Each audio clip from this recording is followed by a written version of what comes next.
Our first speaker is Dr. Lotfi Chouchanne, who will be talking to us about breast cancer in Arab population, molecular characteristics and disease management implications. Dr. Chouchanne is a professor in the Department of Genetic Medicine and Microbiology Immunology at Weill Cornell Medical College. He received his PhD in immunology from Pasteur Institute of Paris and the University of Paris 7. Following a 4-year postdoctoral position at the National Institute of Allergy and Infectious Diseases at the NIH, he obtained his Doctor of Sciences in Human Genetics and Immunology. He joined the National Institute of Sciences at Weill Cornell College Medical College in Qatar, and his current research interests include genetics and immunology of multifactorial diseases, including cancer, obesity, and diabetes. Dr. Chouchanne is a member of the HUGO and a member of the advisory board of the Center for Arab Genomic Studies here, which is PAHGC, who is organizing this conference, and a member of the Immunoscore Consortium. He is the editor-in-chief of Genetic Medicine and section editor of Personalized Medicine in the Journal of Translational Medicine. Dr. Chouchanne, thank you very much. So first of all, I'd like to thank the organizing committee for the invitation.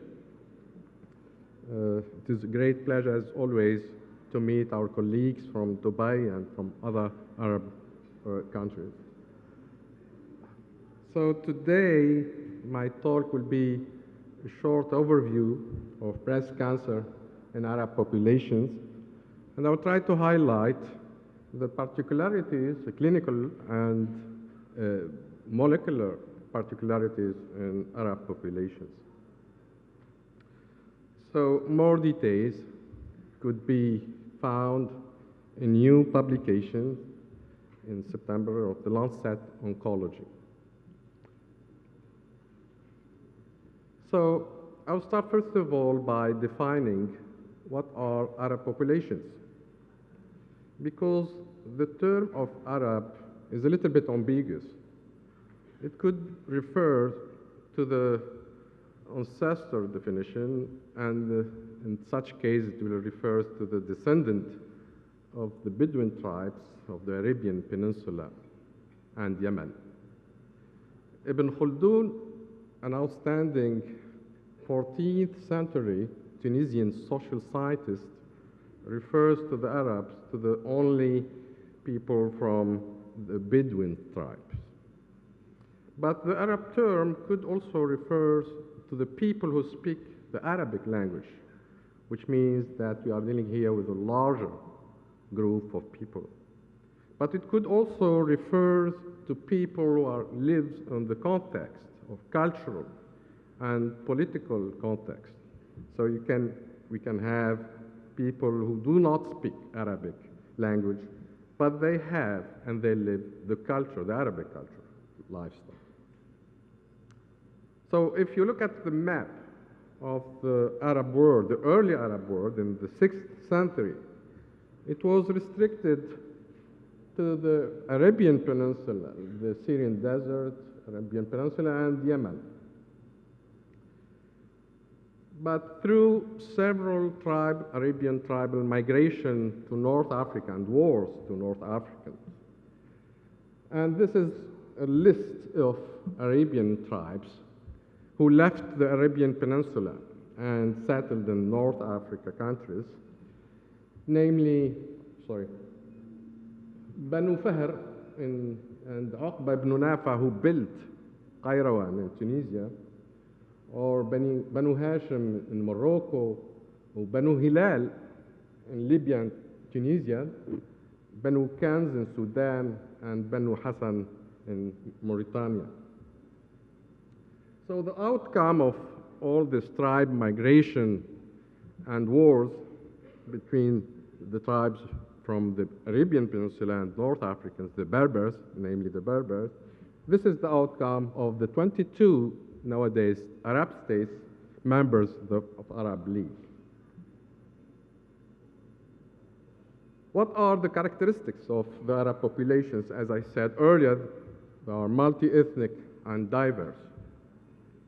Even within a small population like Qatari populations, and this is a collaborative work with our group and Ron Crystal's lab who is the chairman of genetic medicine department in Cornell, New York, we show that we have in Qatar, or Qatari population, at least 3 different genetic signatures reflecting 3 different descendants, the Arabian, the Persian, and the African descendant. The second characteristic, despite this diversity of the Arab population, we still have isolated communities like Bedouins, Berbers, and Druze. They are also characterized by large family size and high level of consanguinity. For example, Kuwait, Qatar, and UAE have the highest rates, consanguinity rates. Going back to the Qatari population, the 3 subpopulations, or 3 coming from different ancestors, they have different rates of consanguinity. The Bedouin ancestral tribes or populations have higher consanguinity rates than the Persian and African ancestors. Under the auspices of Qatar Foundation and with the funds of Qatar Foundation and SIDRA, Research and Medical Center, and we are undertaking and we are sequencing the whole genome sequence from different Arab populations. This is a collaborative work between all these different institutions, including our host, the Center for Arab Genomic Studies, Kuwait, the Princess Jawhara Research Center and Arab Gulf University, Bahrain, St. Joseph University, Lebanon, University of Nasir, Tunisia, King Saud University, Saudi Arabia, and University of Edinburgh, and of course, SIDRA and Royal Cornell in Qatar. So I hope very soon we'll share with you the outcome of this collaborative work. Let's talk now about breast cancer in Arab populations. As you know, the breast cancer is by far the most common cancer diagnosed in women. In 2008, we had more than 1,300,000 cases, but it is also the leading cause of women cancer-related deaths. Again, in 2008, more than 400,000 deaths were recorded. So what about breast cancer in Arab population, the screening and detection? It is it's worth noting the absence of structured national programs for population mammography screening in Arab countries. And this is facing other challenges, cultural and social factors. Indeed, Arab women have tendency to be embarrassed and shy from this type because the word cancer is the fear to cancer and equal death. In some population, they avoid to pronounce the word cancer. They said the bad disease. So it's a fear of social stigma and the fear that diagnosis will affect family relationships and marriage prospects. So it is based on myths and misconceptions about the disease. But as in other populations, breast cancer is the most frequent malignancy in Arab women, and its incidence has increased progressively in Arabs over the last 10 years. As an example, in Tunisia, in 1977, it was only 8 per 100,000. In 94, reaching 17, 2004, 28, and 2009, 30 per 100,000. Lebanon, Bahrain, and Qatari populations have the highest age standardized breast cancer rate. Even though this highest rates in Lebanon, Qatar, and Bahrain are still lower than that of USA, but it's worth noting also that we have populations like Saudi Arabia and Oman have a relatively low incidence of breast cancer. What are the differences between Western and Arab population in terms of breast cancer? There are substantial differences, including the average age at diagnosis of breast cancer, which is a decade earlier in Arab women. In Arab women, the median age is 48 years, whereas in Western women is 63 years. 2/3 of the Arab women with breast cancer are younger than 50 years, whereas only 25 of Western women. So the potential influencing factor could not be stated with certainty, but it looks like that the age distribution of Arab populations, because we are dealing with younger populations compared to the Western population, but risk factors, including genetic factors, that may be particular to Arab women, could be involved as well. This is a map reflecting the median age at diagnosis of breast cancer in Arab world, ranging from 45 years, 46, 51, 53. As I said earlier, this is a decade earlier than in Western populations. Now, if we talk about breast cancer in young women, aged less than 35 years, again, a striking difference. In Tunisia, for example, the proportion of breast cancer in women aged less than 35% is 11% compared to 2.5 or 4% in France and USA. In Morocco, it's even higher, almost 13% of breast cancer recorded in women aged less than 35 years. And in this class of women, the class most affected is between 31 and 35 years. The other characteristics of breast cancer in Arab population is the high frequency of advanced breast cancer at diagnosis. This is due in part of the fact, as I said earlier, the perception of breast cancer and the fear from breast cancer. Many Arab women with early breast cancer omit to seek medical attention, and this will lead to late stage at diagnosis and locally advanced disease in these women. About 75 Arab breast cancer patients have tumor size larger than 2 centimeters, compared to only 10% in Western populations. About 80% of Arab breast cancer patients present advanced clinical stages, whereas only 20% breast cancer in patients in Western populations with lymph node invasion at diagnosis. In a collaborative work, we showed that indeed comparative clinical and molecular profiles of breast cancer between European populations, namely France and Belgium, Morocco, Algeria, Tunisia, and Lebanon. We showed that more aggressive forms of breast cancer are found in Arab populations as defined by the age of diagnosis, the young age, the tumor size, the histopathological grade, the lymph node invasion, and the molecular signature of the subtype, the luminal subtype B, which is frequently associated with poor prognosis, is quite frequent in Arab population compared to the subtype A, luminal subtype A, which is more frequent in Europeans. Moreover, aggressive subtypes, namely the triple-negative breast cancer and inflammatory breast cancer, are quite frequent in population. The triple-negative breast cancer, which refers to the negativity for estrogen receptor, progesterone receptor, and HER2 receptors, which is it is well established that this type of cancer is associated with poor prognosis, is quite frequent in Arab populations in proportion equivalent to that found in the African Americans.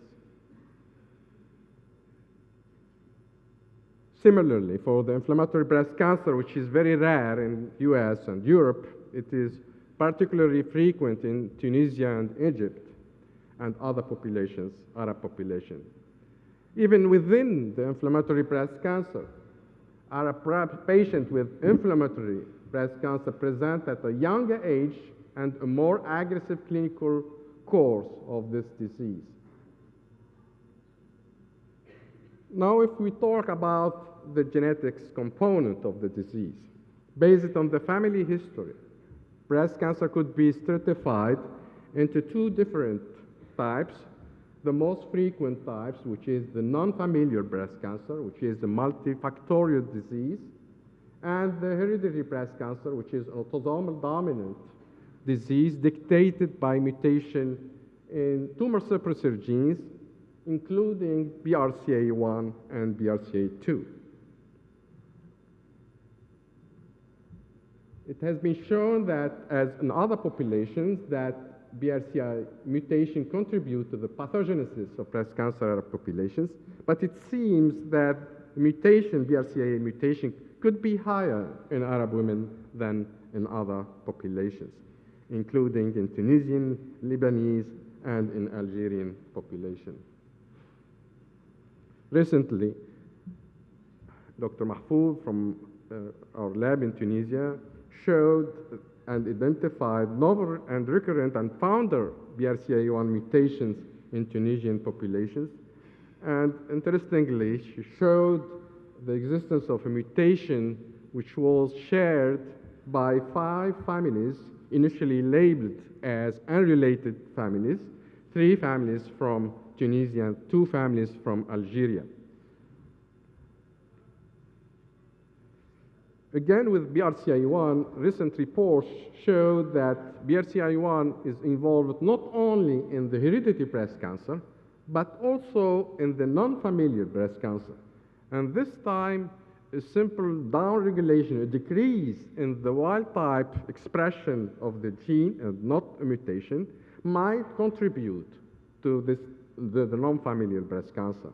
However, the mechanism underlying BRCA1 downregulation is not well understood.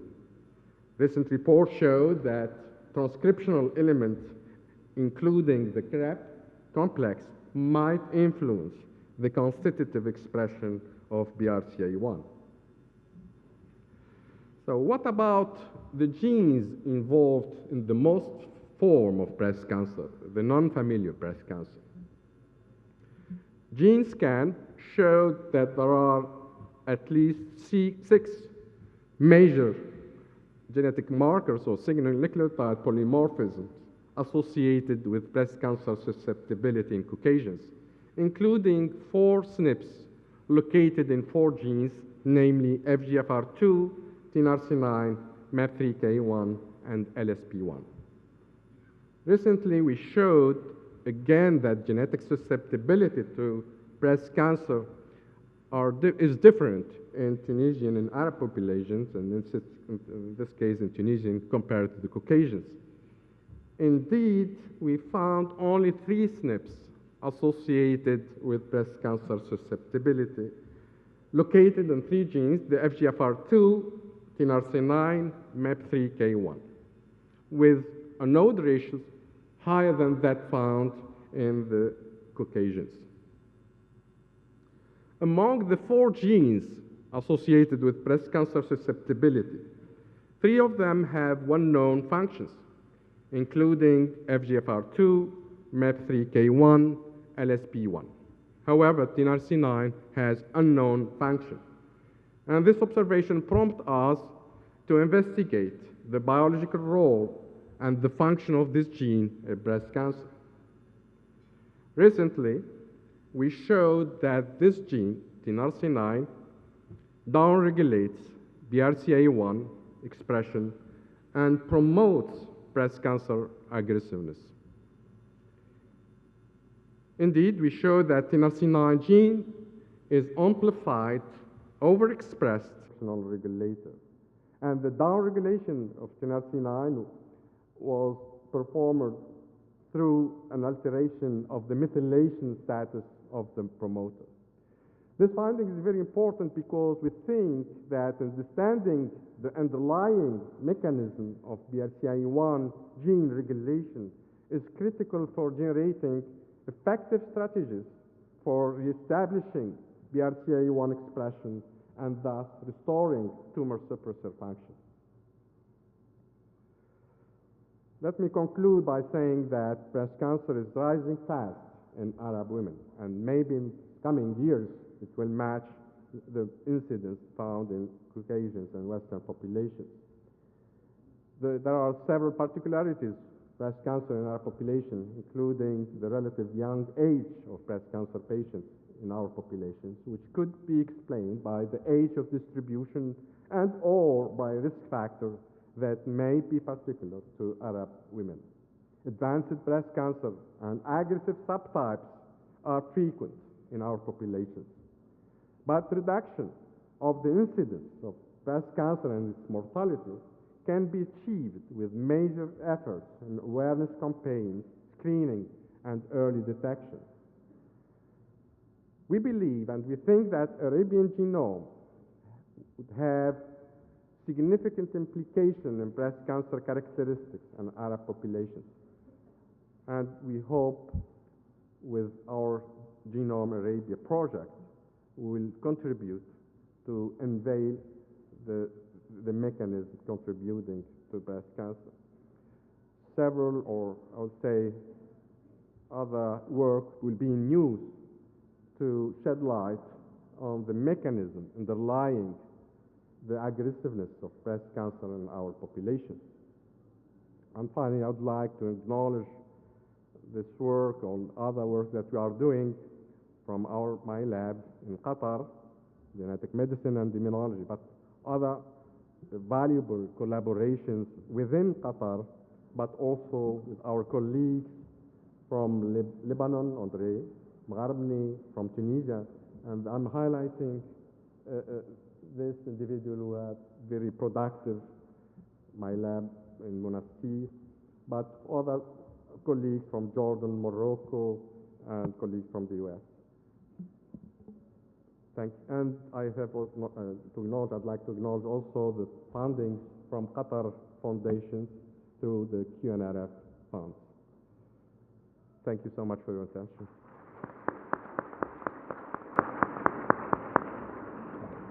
Thank you very much indeed, Lotfi, for a very interesting presentation.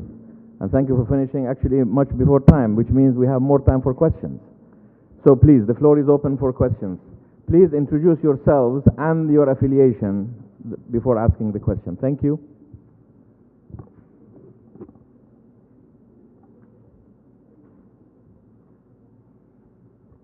Well, I'll start. There is a question there at the back. There are some microphones that are set. Thank you.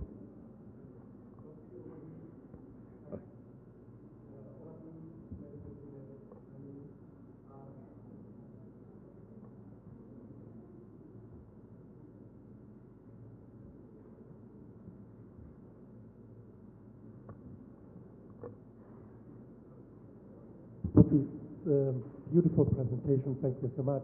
Olaf Rees, Medical Genetics, Germany. I think it's extremely important to study, these early onset types of breast cancer, because we believe that there may be sort of a mutation load of recessive genes even in this group. So we are currently screening with these NGS panel diagnostics cohort of very early onset and very late onset familiar forms. So I would like you to continue with this. Actually, what we surprisingly found were a lot of mutations in CHEK2, and you may want to look, it's sort of a strong dispute in the literature on the influence of CHEK2, but in familiar cases, we found it a very strong and significant load. And of course, in the early onset, the P53, because it has this implication of radiation in the treatment. So I think, in particular, in the young manifesting population, you may look at more genes than BRCA1 and 2. Yes, indeed. So in line with what you said, and with the collaboration with Andre Mgharbni, we have, I think, more than 90 Lebanese families clinically labeled as hereditary breast cancer, and we couldn't find any mutation within BRCA1 and BRCA2. What we did, we sequenced the exomes of the probands and unfortunately, we do not have related members of the families, but we are searching for mutations, wide search, including, and of course, the genes that you have named, including P53 and CHEK2. Thank you. Thank you. It's a very general question. Can you expand on the Arab Genome Project, please? So, the Genome Project is, as I said earlier, it's a collaborative project. The ultimate goal is to come up with equivalent of the 1,000 project data, the baseline of the whole genome sequence from different Arab populations, including from Qatar, Bahrain, UAE, Saudi Arabia, and North African countries, Tunisia and Lebanon. So the idea is, initially we thought to go with two approaches, is exome sequencing and whole genome sequencing, and at the end we decided to go straightforward with the whole genome sequence, and we are aiming to sequence at least 300 individuals from all these populations. And of course, the inclusion criteria is very stringent in terms of healthy controls and well labeled in terms of the ancestorship, in terms of at least 3 to 4 generations from the family, the same labeled as Qataris or Bahraini or so on and so forth. Thank you. Any other questions? Last question? Oh, yes, there is one question there. The microphone is just behind you. Do we have a mobile microphone? No. It's just behind you, please. Thank you.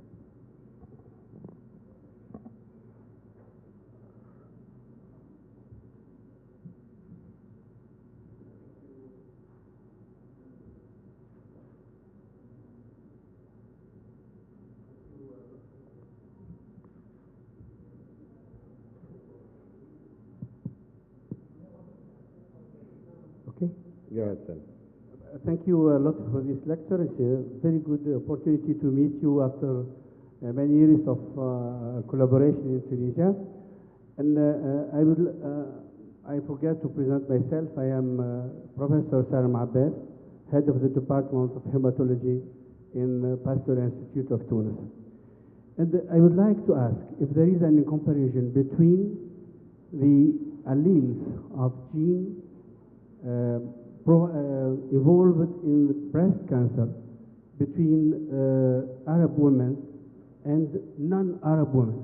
Because I think because of the consanguinities, probably many genes involved in this kind of cancer could be expressed at the homozygous state, and that could make the age of diagnosis of breast cancer could be earlier than in the other population.